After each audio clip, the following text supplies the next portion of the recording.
There was a young man, and he was watching an elderly couple in McDonald's, and he saw them. They were sharing their meal. They just purchased one meal. They bought a hamburger and fries and a drink.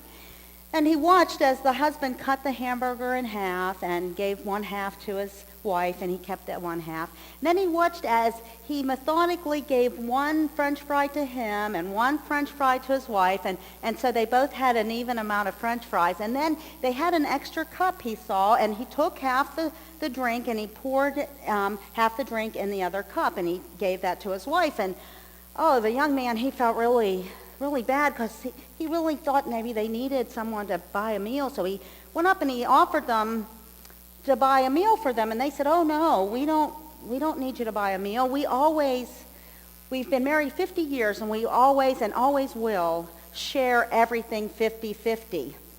And he saw that the wife wasn't eating. And he said, "Well, why aren't you eating with him?" And she said, "Well, I'm just waiting for his teeth." I hope that doesn't sound very familiar to any of you.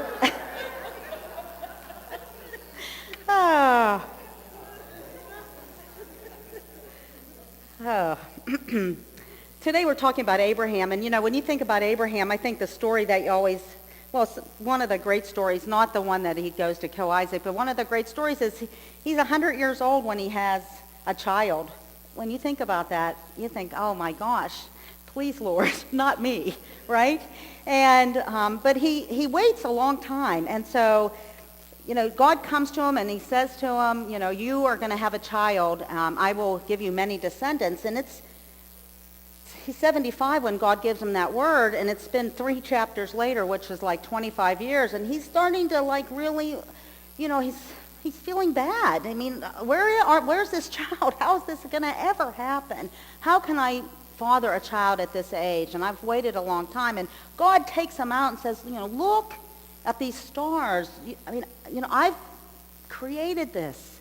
I've created these stars, and I've created the heavens, and don't worry about it. Didn't I bring you out of a place? Didn't I bring you out of Ur, the land of your family? Didn't I bring you out of there? I said these things." And in that moment, God makes that covenant again where they burn that sacrifice. And God says, "This is my covenant, I promise you." And so Abraham has to continue to wait until it's time. And he's already waited a long time. I think in our culture today, we're not very venerated as aged people, are we? As seniors. We're not very revered. I believe our culture doesn't revere us very well. Society tries to, some of our social agencies try to take care of us, but there's something missing there. See, in Abraham's day, he was revered. The aged people, and it's still that way in the Eastern world, in the culture of the day of the Middle East. Elderly people had wisdom, and they were revered for their aging. In fact, Leviticus says, "Honor the face of the old." They were honored. And sometimes I find that that's not always the truth here. A couple of months ago, I preached on oppression. And I had this great engaged conversation with somebody that was visiting that day. And they visit occasionally, and when they do visit, they always engage me in my sermon, which is very challenging for me. And I love it. And she says, "Don't you think senior citizens are oppressed?" I said, "Oh, I never really saw it that way." She said, "Especially in the church." "Oh, no, I said, "not in our church. They're not oppressed here. Let me tell you what they do." She said, "Oh, you probably just give them unimportant jobs." This is what she was saying. I said, "Our seniors, they can do whatever they want here. In fact," I said, "they are the foundation of our church." And I said, "Let me just tell you about how you see them working in the fish fry." And I said, "They work right alongside with the younger people, and if they can't stand, they sit and they find a job that they can do." Well, she was totally astonished. Because I think in the church, We revere our seniors. I think in the church, our seniors are, and I'm not just saying our church, I think in the church in general, because we're living in God. And God reveres each one of us in each season of our lives. The world doesn't, but God does. I think about how we think about how our season is in the winter season. And we worry about so many things and our physical limitations. It isn't easy.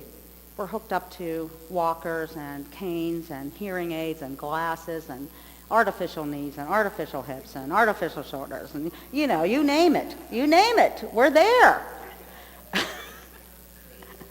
Anything to keep us living as best as we can in the midst of our lives, because we're living longer and longer. So it's not easy growing old. But we have to remember,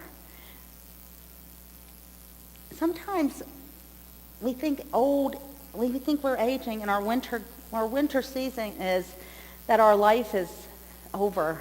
And I've had a couple conversations with people since I had that conversation with our guest, because that really intrigued me. And I thought, oh my gosh, that's like a terrible thing for seniors to feel, that they're oppressed. And I found that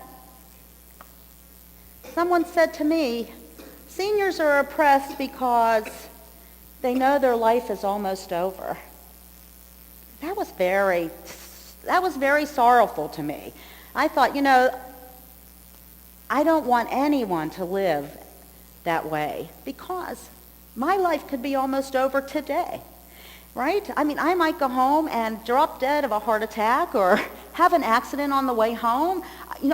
I don't really know. So would we all live in oppression? I think for us, when we understand the hope that Christ has given to us, we know that God has made a covenant with us to always be there for us. Every promise that God gives is ours, because Jesus is that covenant that God has made with us. We don't have to worry. And we don't have to think about what will happen to us later. We're heaven bound. We are heaven bound.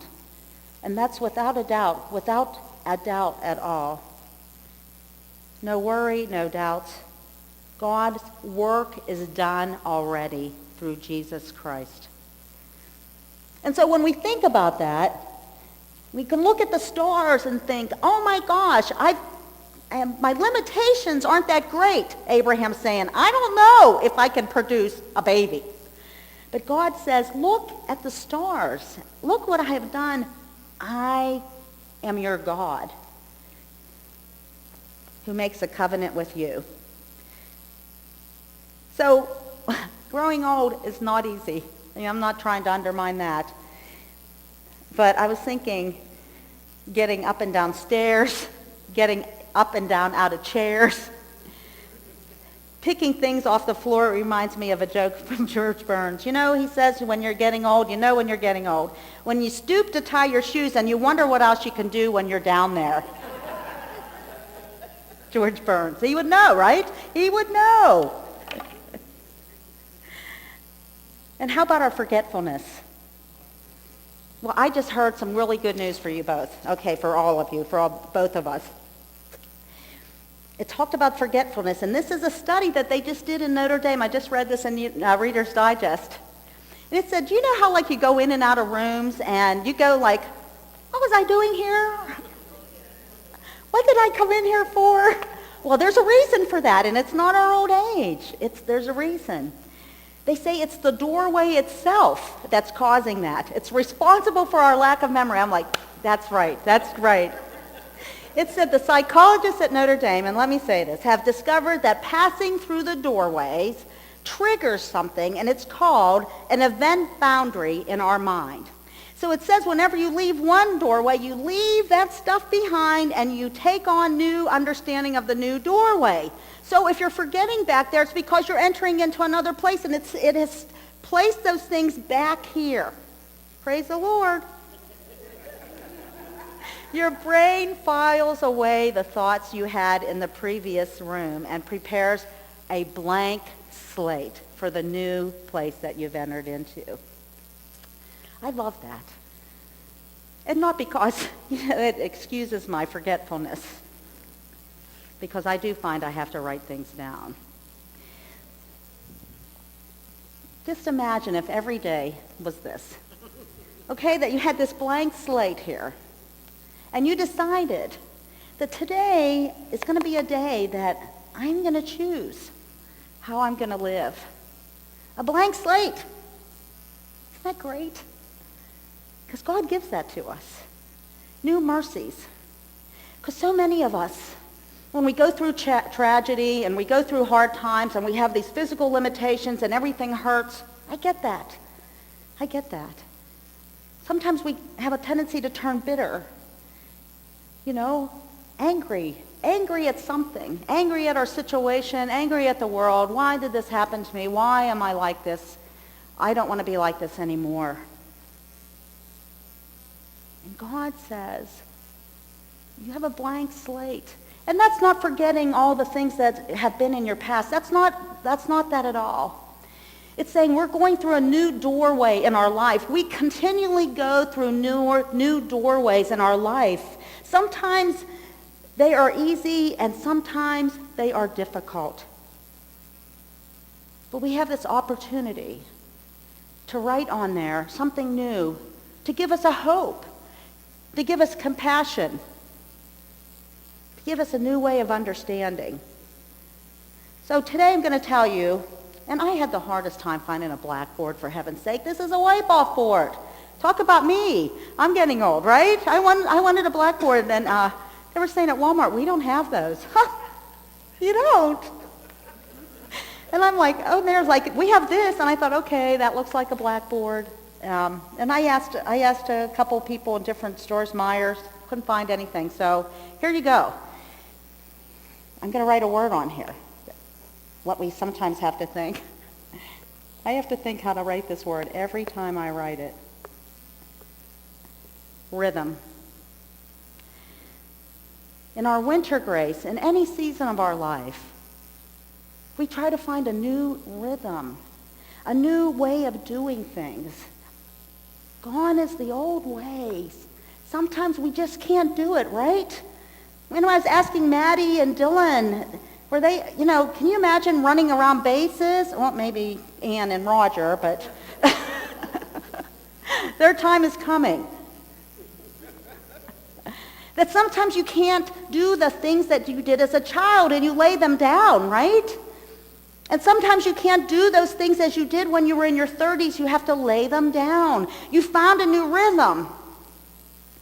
We find a new rhythm in our winter grace, in all the grace. In our spring grace and in our summer, in our fall, all of the times we've been doing it. You just never realized it. We're not playing kickball with the kids out on the street anymore, or kick the can, or whatever you guys did when you were little. You're not playing in baby dolls unless you're playing with your grandchildren. And it's a different kind of rhythm. See, I think God is trying to tell us, in our weakness, grace abounds. And whenever we have a weakness and we're doing things in a different rhythm,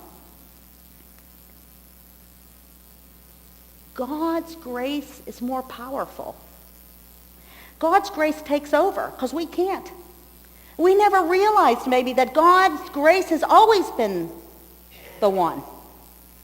Because we always felt good, right? You get up every day, you went to work, or you did your things around the house. You joined your fellowship with the women or with the men. You went to ball games and you could climb up those tedious bleacher stairs. You never realized that grace was abounding because life was so easy. That's why it seems like winter seems so hard. But grace has always abound. And we change it to a different rhythm. But our hearts never change. Dorothy Day was a Catholic worker. She didn't grow up a Catholic. Her parents were relatively wealthy in that day. But she used to go to Chicago. Her dad used to take her to Chicago. And this was in the turn of the 20th century, so in the early 1900s. And she used to see the poverty on the streets. And in her heart, she couldn't release it.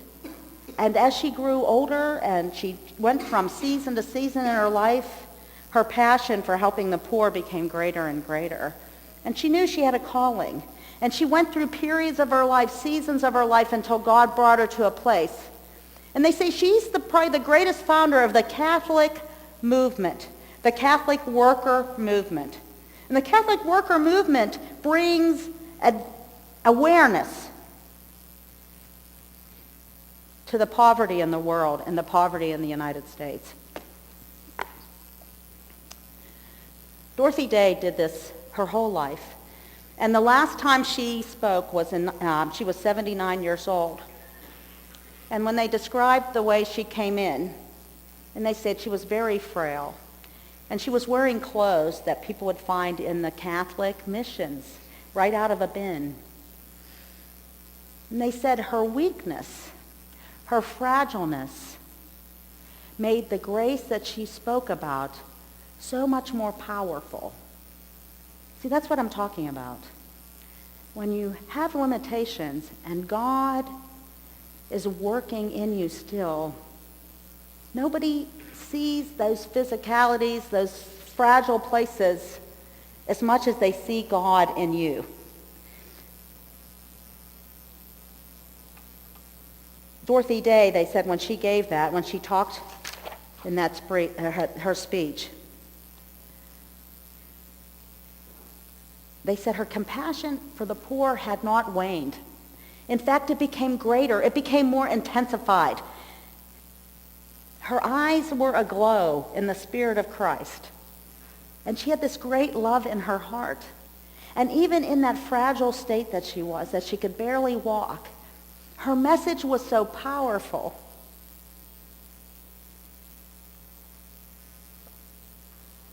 Her heart didn't change, but her rhythm changed. She couldn't be out on the streets helping people. She started a newspaper and she began to spread the news in a greater way. And even during the end time, she couldn't be involved every day, but she never lost her compassion. And she did the things that she could do in the rhythm that God was calling her to.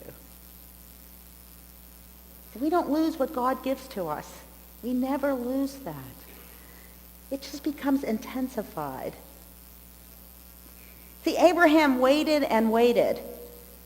And God reckoned it to him as righteousness. And I'm not talking about right living, because we all live as right as we possibly think we can. But that righteousness is that relationship that Abraham had with God. And as he waited, his compassion grew and grew. He began to learn more and more about God. And he went through his stuff, and we could go back and look through the scriptures of the things that he had gone through. But he didn't lose his love for the Lord. In fact, it became stronger and stronger.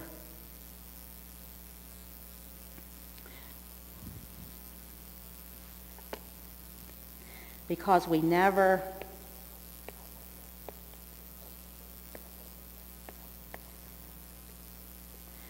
stopped learning about God and about each other and about humanity. That was with Dorothy Day. She never stopped learning about God and about humanity and about yourself. That's what Abraham was learning. Things about himself, things about God. He became reckoned with righteousness. God reckoned him in his righteousness. Learning. Yeah, we're not going to go out and maybe learn how to skydive or...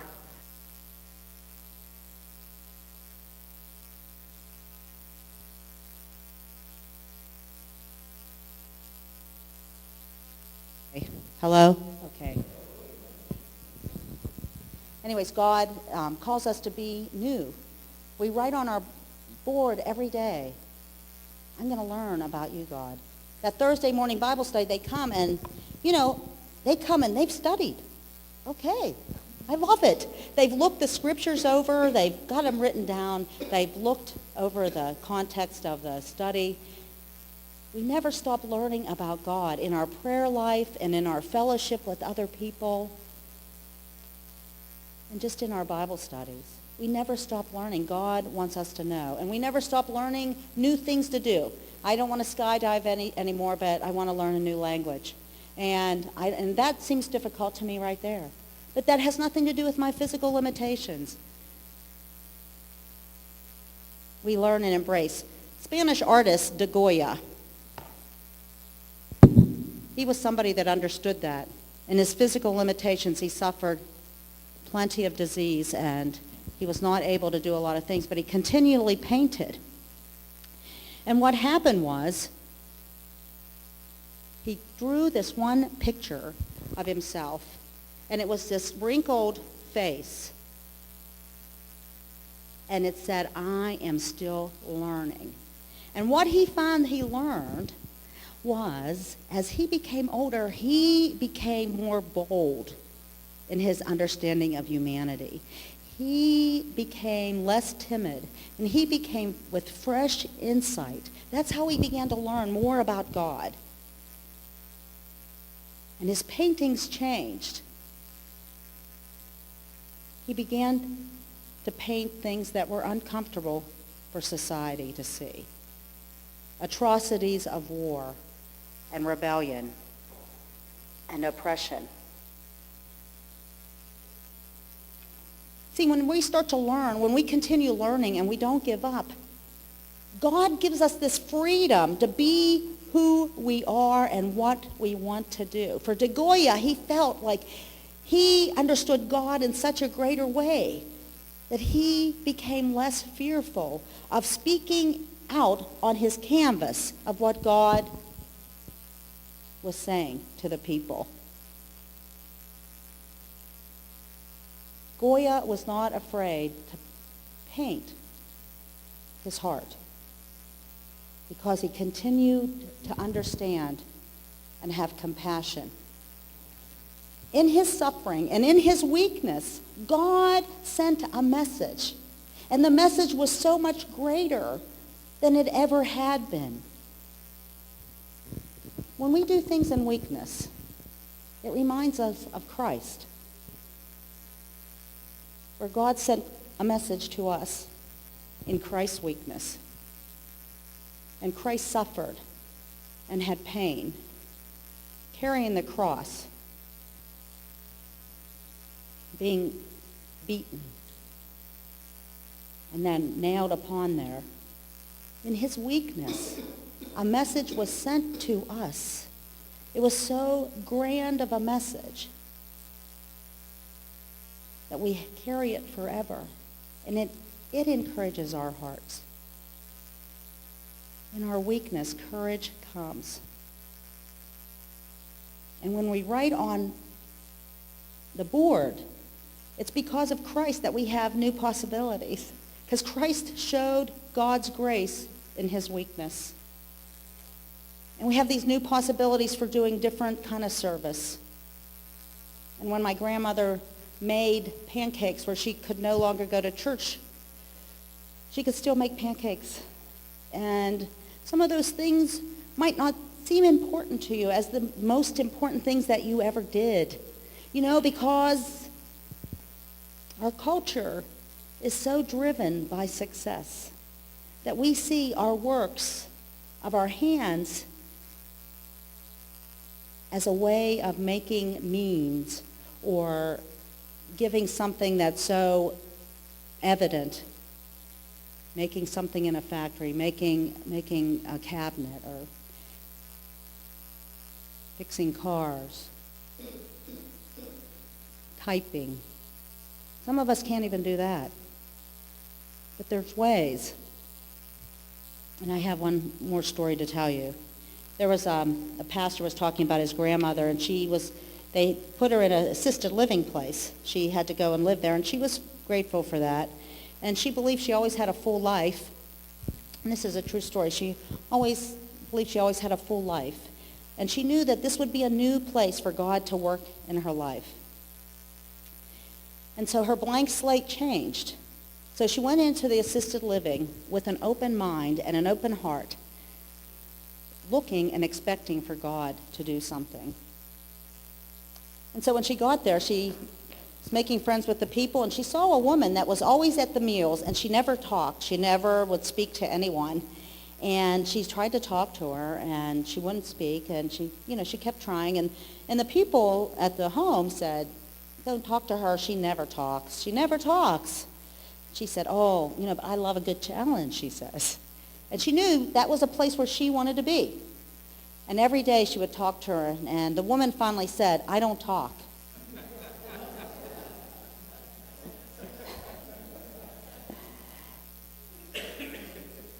And that's all she said. That's all she said. And so the woman continually talked. She said, "Well, that's okay. I can talk enough for both of us." And every day she would talk and talk to her and just have a conversation with her. And suddenly the woman began to open up. And her heart began to open, and she received this friend that wouldn't give up on her. See, sometimes we hold the hands of people we love, people in our church. That means such a great thing. Sometimes we bake cookies and sweet rolls for the people that we love. Sometimes we just have a good word. Sometimes we just sit with someone that maybe doesn't even know that we're there. God doesn't change our hearts. God just changes the way we do things. The rhythm of our lives changes, and the blank slate changes. And we choose. Because sometimes we have this tendency to fight. We have a tendency to fight what's happening in our lives. I understand that. I fought for some things that I finally had to lay down. I didn't want them to be. And in those struggles, God gives us new grace every single day. Not just in the winter season, but every season of our life. So today, I want to give you a blessing. I'm going to bless your hands. And I'm going to pray. I want to pray a blessing all over, and I'm going to anoint your hands. I better keep this on so I can tell you. Well, what I'm going to do is I'm going to come back to every row, and as you leave, I'm going to anoint your hands. But I'm going to pray a prayer of blessing over your hands, and then I'm going to anoint them in oil as you leave, as you pass through the doorway there. And that you have an opportunity, whatever you're going through right now, you have an opportunity to have a brand new slate with a new rhythm and new opportunities, courage in your weakness, compassion in your weakness, because our hearts never change.